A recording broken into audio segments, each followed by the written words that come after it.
The alarm blared through Earth's Defense Command Center. Red lights flashed as officers rushed to their stations.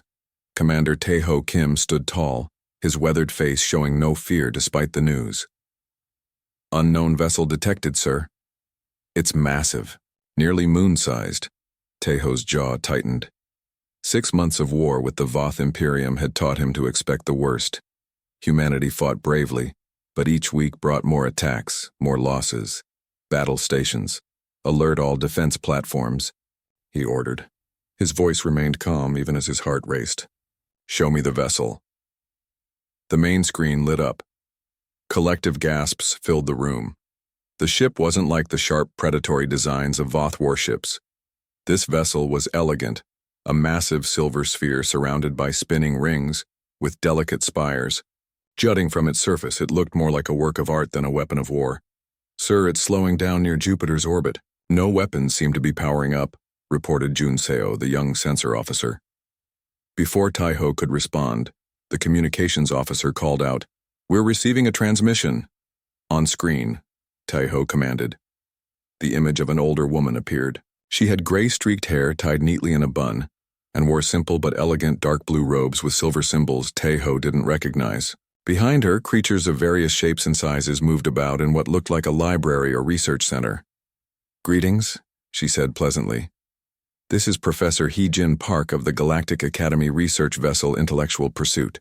We request docking permissions for our scheduled xenosociology field study."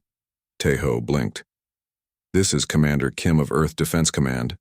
We are currently at war. Identify your intentions immediately."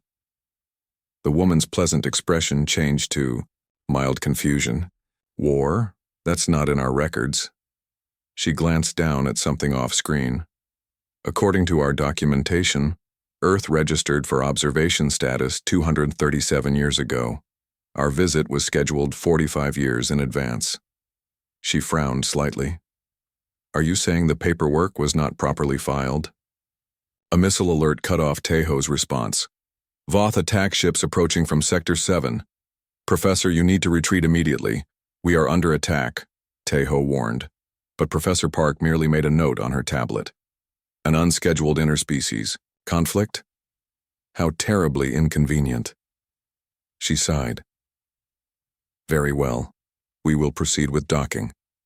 Our research schedules cannot be altered at this late date." "Did you not hear me? We are under attack," Tae-ho shouted, his calm finally breaking. "Yes, I heard you. Most fascinating behavioral response, quite intense." "I'll make a note of it," she replied, tapping on her tablet again. "We will proceed as planned. Intellectual Pursuit out." The screen went dark. "Sir, the vessel is moving toward Earth at incredible speed," Junseo reported, his voice rising in panic. "Intercept with defense platforms. Don't fire unless—" "It's already past them. Sir, it moved right through our defense grid, without slowing down. In the skies above Earth, the Intellectual Pursuit dwarfed everything around it. Defense satellites looked like specks next to its enormous form. Earth's fighter ships scrambled to surround it, weapons ready. Inside the command center, a new alert sounded. The Voth are changing course. They're targeting the unknown vessel." Tae-ho's blood ran cold. Whatever these academics were, they seemed completely unconcerned about flying into a war zone. "Contact that ship again. They need to raise shields or take evasive action." "Connection established," the communications officer reported. "Professor Park, Voth warships are targeting your vessel. Raise your defenses immediately." The professor appeared on screen again, looking mildly annoyed. "Commander, we are preparing for atmospheric entry and docking procedures. These interruptions are quite unprofessional." "They're firing," someone shouted. On the tactical display, Tae-ho watched in horror as Voth energy weapons, powerful enough to cut through Earth's best ships, struck the academic vessel. Nothing happened. The beam seemed to simply disappear when they touched the hull. No explosions, no damage, nothing. Professor Park sighed deeply.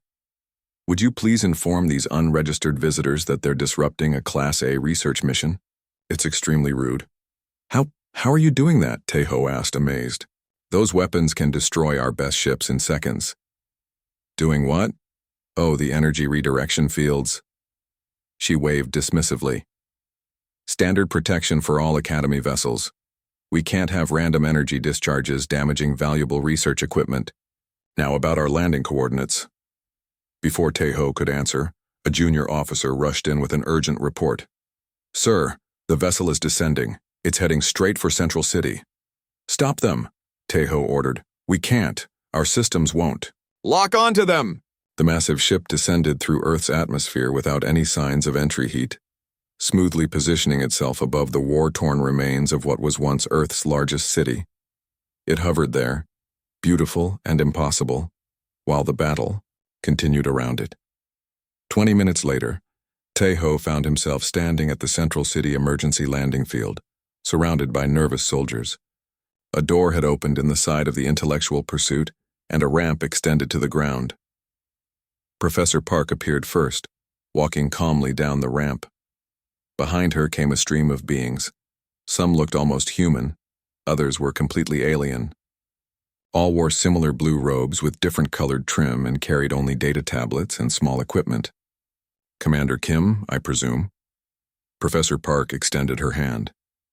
Thank you for receiving us, though your welcome could have been more organized. Taeho shook her hand automatically, still struggling to process what was happening. Professor, we are in the middle of a war for our survival. Who exactly are you people? I've already told you. We are the Galactic Academy Research Expedition. She gestured to the creatures streaming past her. These are our department heads, research assistants, graduate students, and support staff. Nearly 10,000 scholars in total. 10,000? Taeho repeated weakly. A modest expedition by Academy standards, she replied. Now I must lodge a formal complaint about our reception.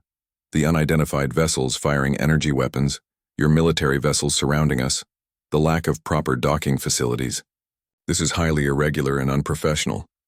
As if to emphasize her point, the sky lit up with another Voth attack.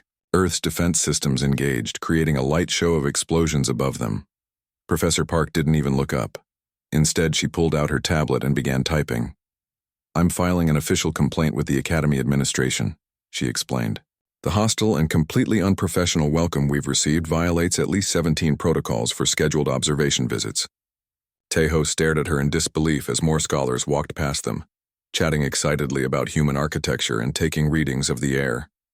Professor, he said slowly, those ships are trying to exterminate humanity.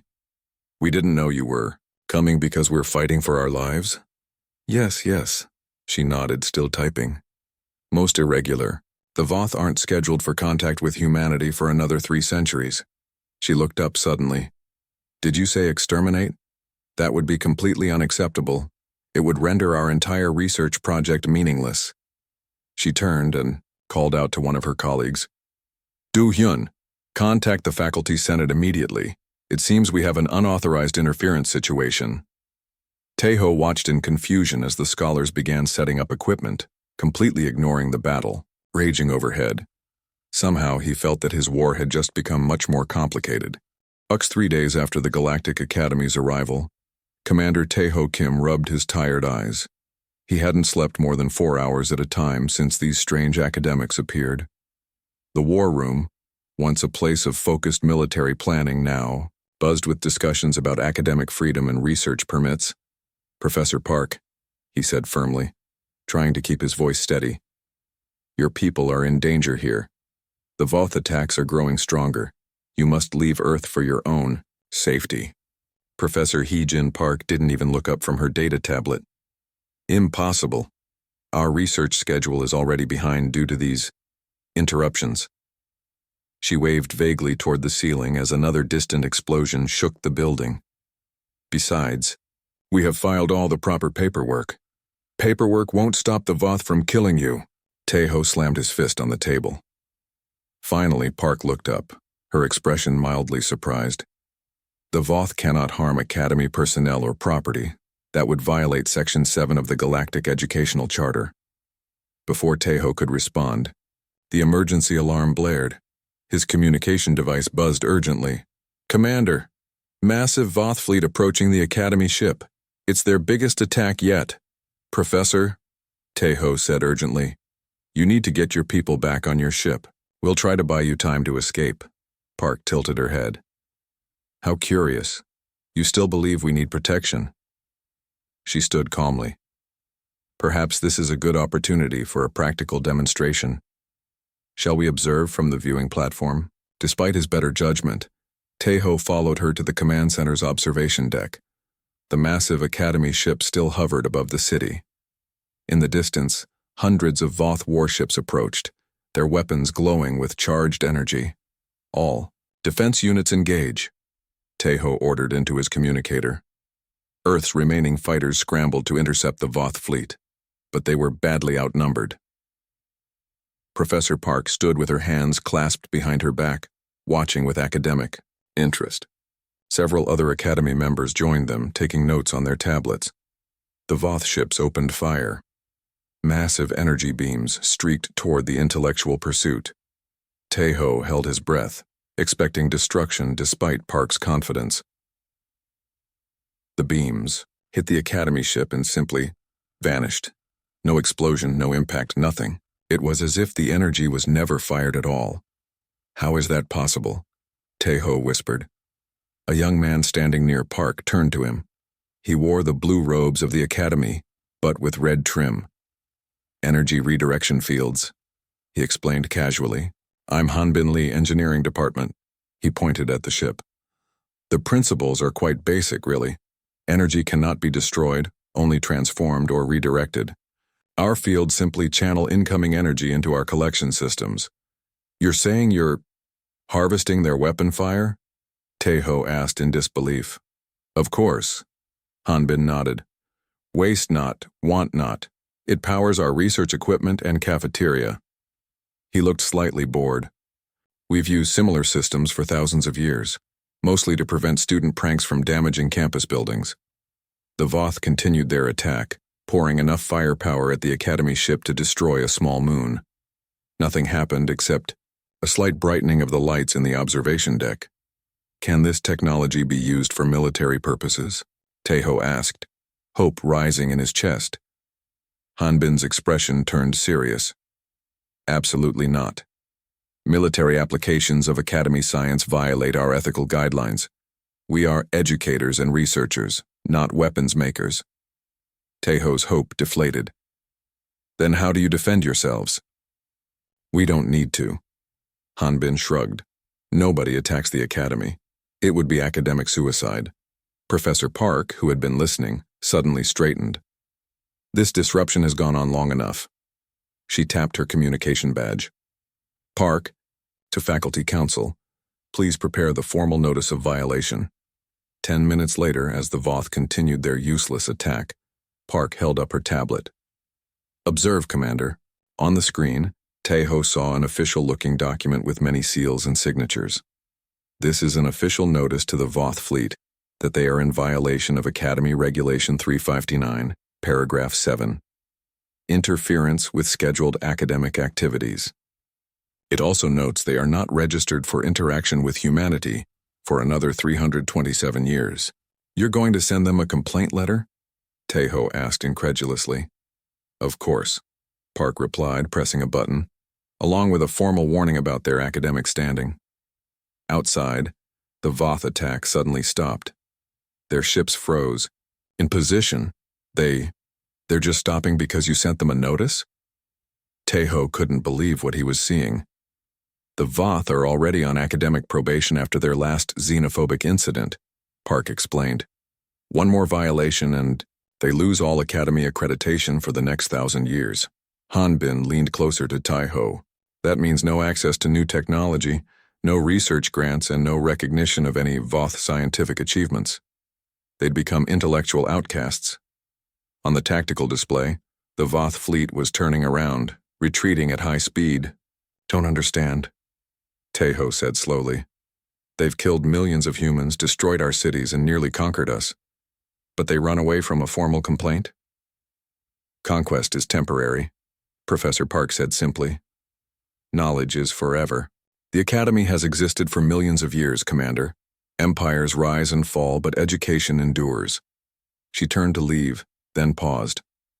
By the way, Several of our departments have expressed interest in studying humanity's defense strategies. Your species shows remarkable resilience against superior technology. You want to study our war? Tae-ho asked. We want to understand how your species functions under extreme stress, said a new voice. A tall man with kind eyes approached them. I'm Jiho Kang, Evolutionary Psychology Department. Most species would have collapsed into civil war or surrendered by now. We fight because we must, Tae-ho replied simply. Fascinating, Jiho said, making a note. Would you permit us to interview your soldiers as a cultural exchange?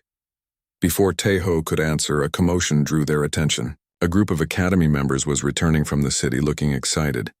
Leading them was a short woman carrying what looked like earth food. Professor Park, she called.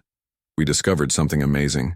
Humans combine nutrients with pleasure, stimulation in a way we've never documented before. They call it street food. Park's eyes widened. Nutritional anthropology wasn't scheduled until next week. She hurried over to examine their findings. Tae-ho watched in bewilderment as the academics excitedly discussed hot dogs and noodles while completely ignoring the fact that they had just scared off the most dangerous enemy humanity had ever faced. Hanbin noticed his expression and smiled slightly. Don't worry, Commander. The Academy's presence here means your planet is now unofficially under academic protection. No species would risk violating that status. And after you complete your research? Tae-ho asked. That depends, Hanbin replied, thoughtfully. Most observation subjects never realize they're being studied. Your case is unusual. There might be opportunities for collaboration now. As if to emphasize his point, Professor Park returned with a determined look on her face. Commander Kim, she said formally, the Faculty Senate has approved emergency educational sessions for your military personnel. We believe a series of guest lectures on Voth psychology, biology, and technology would be academically appropriate. You're offering to help us? Tae-ho asked, surprised. We're offering to share general educational information, Park corrected him. What you do with that knowledge is not our concern. But for the first time, Tae-ho saw a small smile on her face. Perhaps having the universe's oldest school join this battle wasn't such a bad thing after all. 1 week after the Academy's arrival, the war room of Earth's Defense Command had changed. Where battle maps once covered the walls, strange diagrams now hung alongside them. Academy professors moved freely among human officers, pointing at screens and explaining concepts in simple terms. Commander Tae-ho Kim watched as Professor Jiho Kang drew a simple picture of a Voth brain for a group of human officers. The fear center here, Jiho pointed to a spot on the drawing, is 3 times larger than in most species. This is why Voth respond so strongly to threats, but also why they respect clear boundaries. A captain raised her hand. Is that why they always attack in large groups? Exactly, Jiho smiled. Individual Voth feel constant fear. They need the presence of others to feel secure. Isolate a Voth, and it becomes confused and much less aggressive. Tae-ho marveled at this information. In just a few days, these guest lectures had taught them more about their enemy than 6 months of fighting. Commander Kim? A voice pulled him from his thoughts. Professor Heejin Park stood beside him, tablet in hand as always. May I have a moment of your time? They walked to a quiet corner of the room. Our Faculty Senate met this morning, Park began. We've learned more about the Voth-human conflict and we have concerns. What kind of concerns? Tae-ho asked. The Voth have accessed technology they should not have, she said simply. According to our records, their species is at development, level 7, yet they're using level 9 weapon systems. What does that mean? It means someone gave them advanced technology before they were ready for it. Park's usually calm face looked troubled. This violates the most basic principles of educational development. Before Tae-ho could respond, an alarm sounded. All eyes turned to the main screen. Massive Voth fleet detected, called out Jun Seo from his station. At least 3 times larger than anything we've seen before. Tae-ho rushed to the tactical display. How long until they reach Earth? Less than 6 hours, sir. The room erupted in activity as officers rushed to their stations. To Taeho's surprise, the Academy members didn't leave. Instead, they gathered around Professor Park, who was speaking quietly but firmly. Hanbin Lee broke away from the group and approached Taeho. "Commander, may I access your weapons systems?" he asked. "I thought you said Academy knowledge couldn't be used for military purposes." Taeho replied. "I'm not going to modify your weapons," Hanbin explained. "I simply want to run a diagnostic test. Something about this Voth fleet seems unusual." After a moment's hesitation, Taeho nodded. Hanbin connected his tablet to the defense system and began typing rapidly. Meanwhile, Professor Park had moved to the communications station. "Open a channel to the intellectual pursuit," she ordered as if she owned the place. The communications officer looked to Taeho, who nodded. "This is Park," she said when the connection was made. "Convene an emergency faculty senate meeting. Code Blue." Across the room, Hanbin suddenly stood up straight. "Commander, I've found something." Taeho hurried over. On the screen was a complex diagram showing energy signatures. "The Voth weapons have Academy energy patterns," Hanbin said, his voice tight with anger. "They're using stolen or illegally shared Academy technology." Professor Park joined them, her face now showing real emotion for the first time. Cold fury. "This is completely unacceptable," she said. "They're not just violating their academic probation now. They're committing intellectual property theft. Can you help us fight them?" Taeho asked directly. Park shook her head. "The Academy cannot engage in warfare. But," she added, seeing his disappointment, "we can protect our intellectual property rights." She turned to the gathered Academy members. "I'm calling for a vote on Article 12.3 of the Academy Charter." The academics fell silent, their faces suddenly serious. "What's Article 12.3? Taeho asked. "It allows for academic intervention when research is threatened," Jiho explained quietly. "It's only been used 3 times in the Academy's million-year history." The vote took less than a minute. Every Academy member raised their hand in agreement.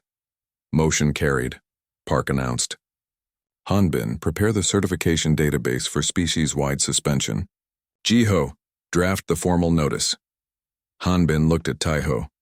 "Commander, what's your most secure communication channel? We need to send a message that cannot be blocked."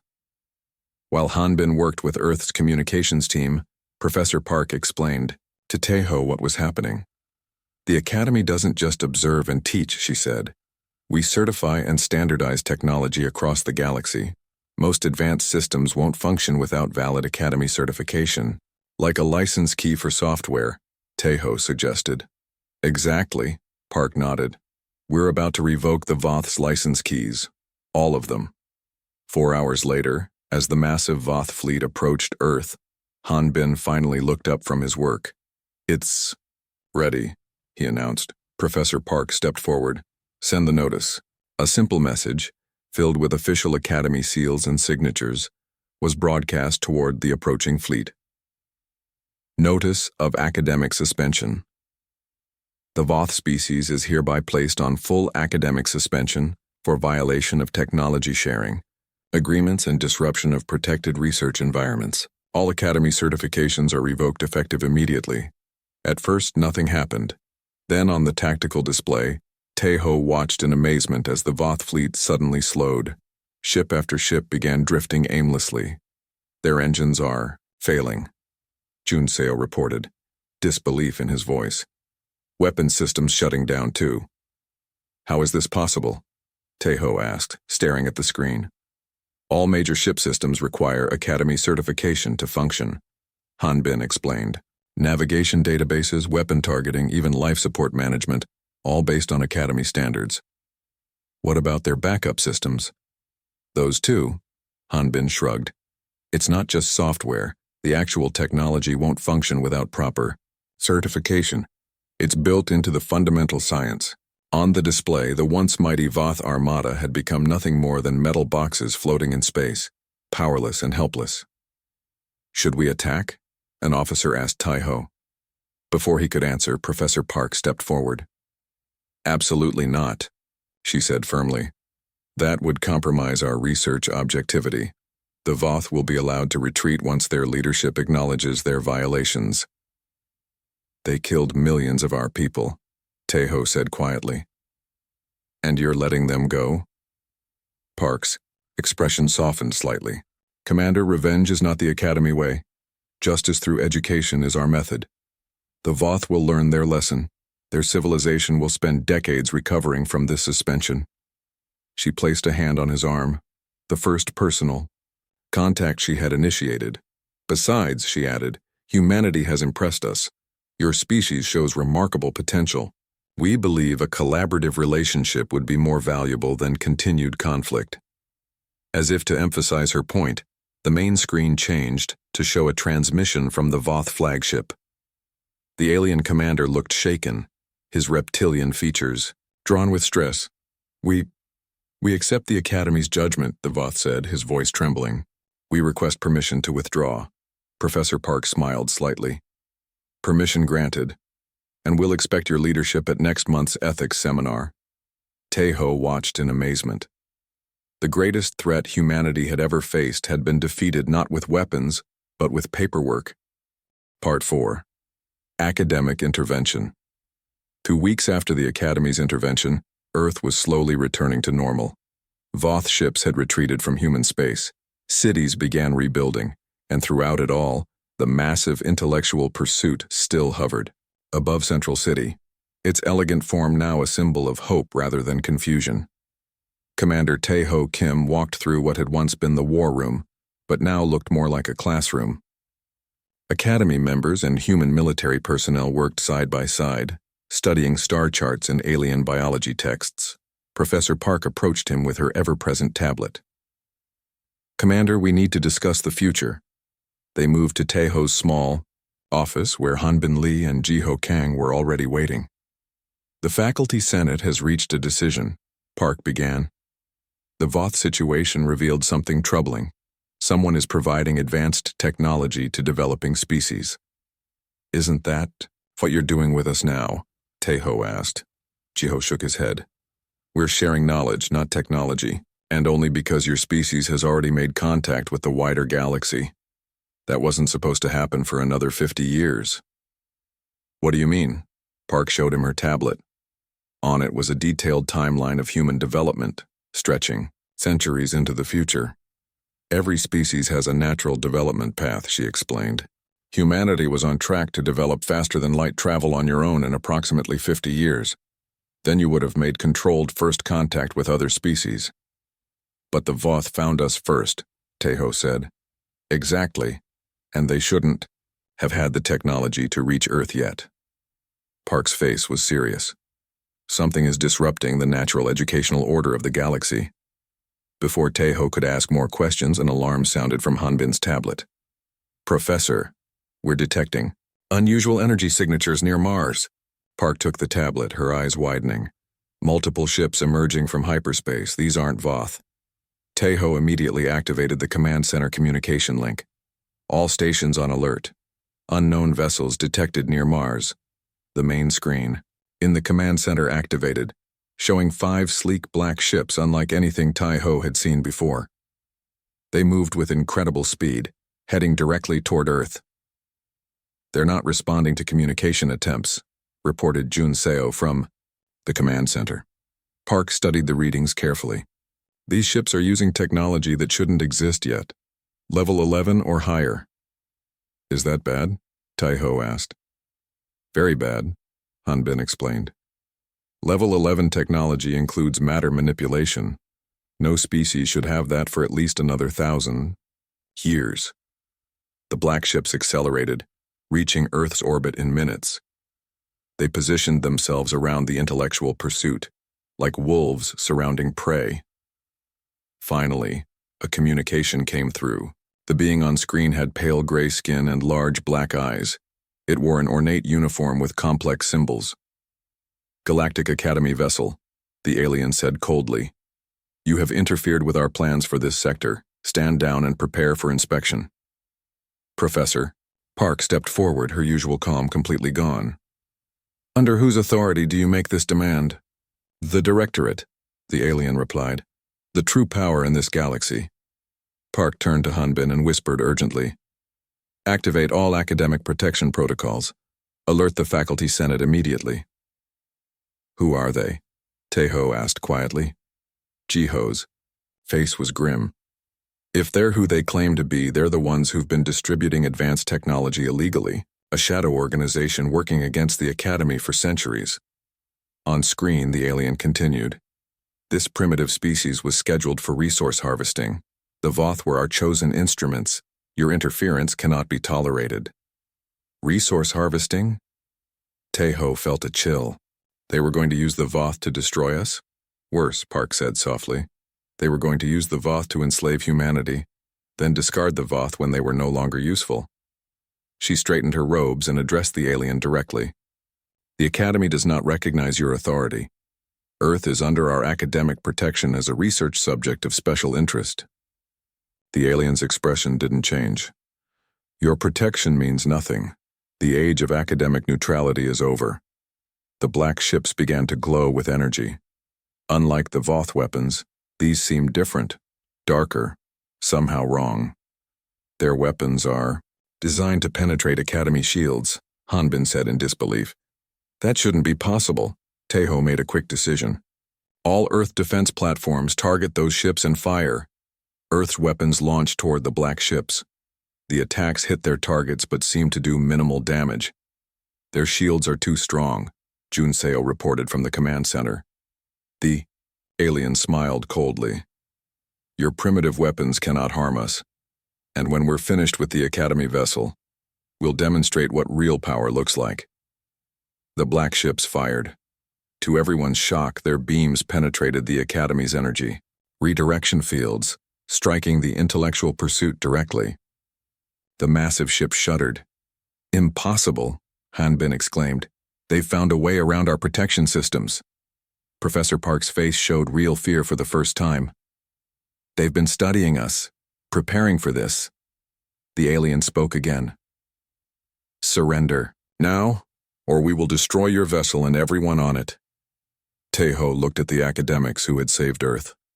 They seemed suddenly vulnerable, their ancient protections failing against this new threat. He made his decision. All Earth military personnel, he ordered into his communicator. Protect the Academy ship at all costs. This is now our fight too. What happened next surprised everyone.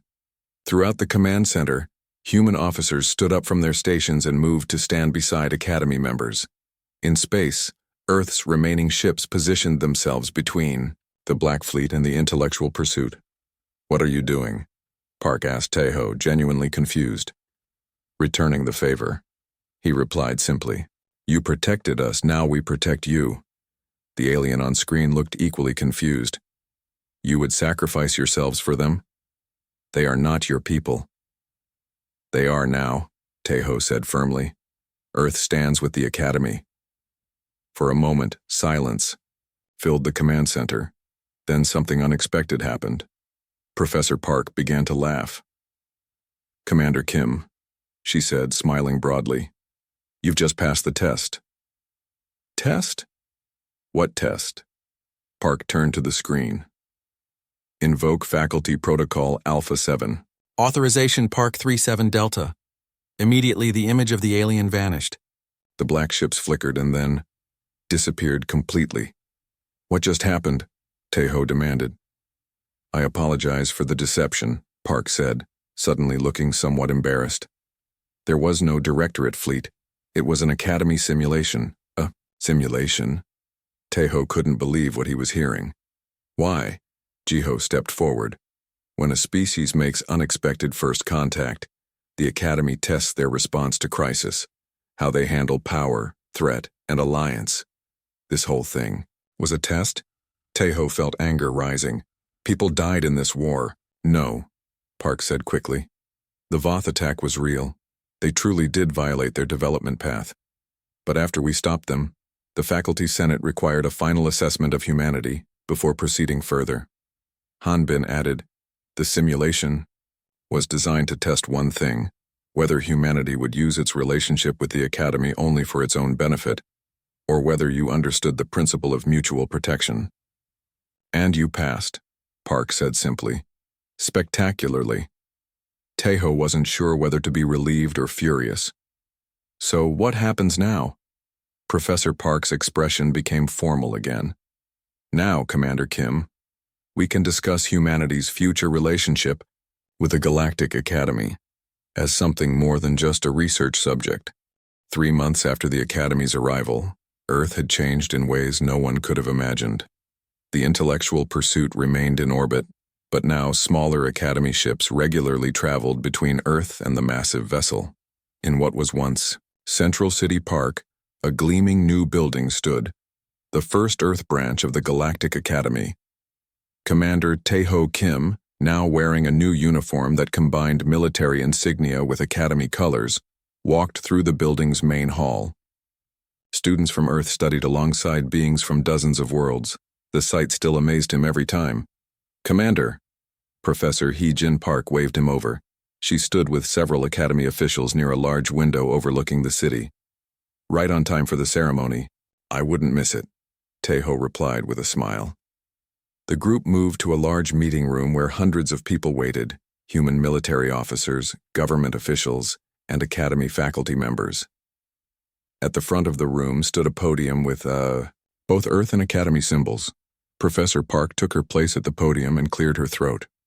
6 standard months ago, the Academy arrived at Earth to conduct what we believed would be a routine observation. Instead, we found a species fighting for their very existence against an enemy using technology they should not have possessed. She looked around the room. What we discovered next was even more unexpected, a species with remarkable potential. Humans display a unique combination of traits rarely seen in the galaxy: adaptability, determination, and uncommon ethical reasoning when faced with difficult choices. A door at the side of the room opened and several tall reptilian figures entered. The Voth delegation had arrived. Whispers filled the room as the former enemies took their places at the back. As you all know, Park continued, the faculty, Senate has voted unanimously to establish the first human department at the Galactic Academy. Today we formalize that relationship. She gestured to Tejo. Commander Kim will lead the Department of Creative Problem Solving, focusing on humanity's unique approach to seemingly impossible situations. Tejo stepped forward as the room filled with applause. Standing at the podium, he still found it hard to believe how much had changed in such a short time. 3 months ago, I was fighting a war I thought we would lose, he began simply. Today, I'm helping build a partnership that will last for generations. He looked at the faces before him, human and alien alike. The Academy has offered us knowledge beyond our wildest dreams, but we've discovered that humanity has something valuable to offer in return. Our perspective is different. We see possibilities where others see only problems. Behind him, a large screen activated, showing a star map of the galaxy. Certain areas were highlighted in red. With the Academy's help, we've identified 12 other species currently facing threats similar to what we experienced. Races being manipulated or attacked by others using technology beyond their proper development level. Jiho Kang stood up from his seat.